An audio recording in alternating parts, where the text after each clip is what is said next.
आइए सुनते हैं एक्सपर्ट डॉक्टर से हमारी युवा आबादी में पाए जाने वाले कोरोनरी आर्टरी डिजीज और हायर हार्ट रेट के चलते क्या हैप्पी हार्ट सुनिश्चित किया जा सकता है।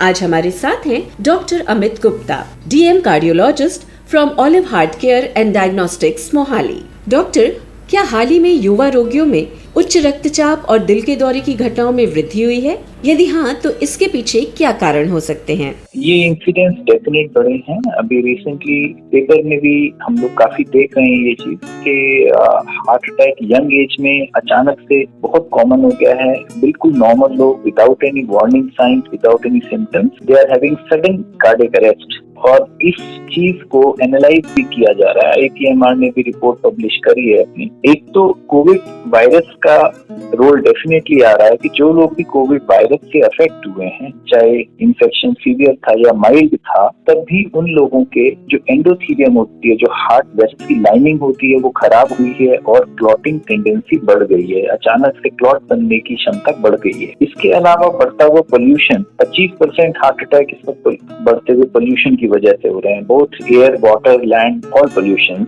और तीसरा मुझे लगता है कि बढ़ता हुआ stress in the society apart from a bad lifestyle, ये भी एक बहुत बड़ा कारण है। तो ये तीनों चीजें कम उम्र में ही हार्ट अटैक पैदा कर रही हैं और अचानक पैदा कर रही हैं। डॉक्टर, हाइपरटेंशन में हृदय गति की प्रासंगिकता या रेलेवेंस क्या है?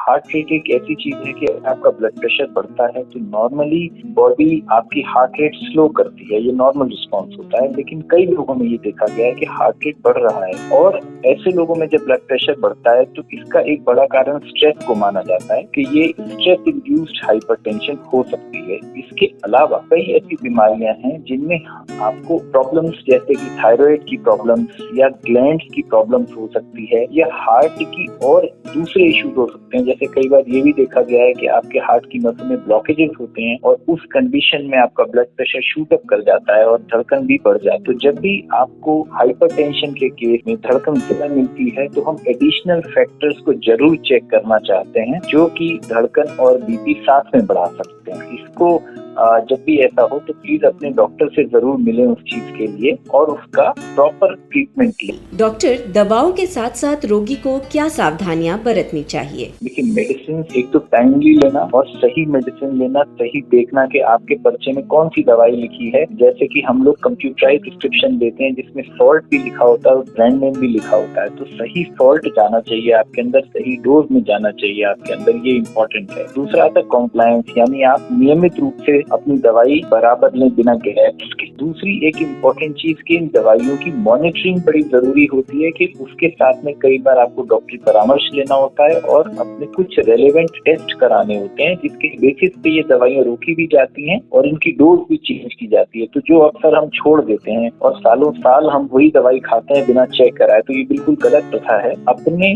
दवाइयों के साथ में डॉक्टर के पास जाना इम्पोर्टेंट है और दवाइयों की जरूरत हो तो चेंज कराना भी जरूरी है। और साथ में अपने उन दवाइयों से हमें पूरा फायदा हो रहा है कि नहीं, यानी शुगर कंट्रोल है कि नहीं, कोलेस्ट्रॉल कंट्रोल है कि नहीं, बीपी कंट्रोल है कि नहीं, ये जानना भी जरूरी है। तो ये पैरामीटर्स चेक करें, अपने मॉनिटर करें अपने रिस्क फैक्टर्स को और अपना लाइफस्टाइल ठीक रखें इसके साथ। यही मैं कहना चाहूँगा। थैंक यू डॉक्टर, आपके टाइम के लिए।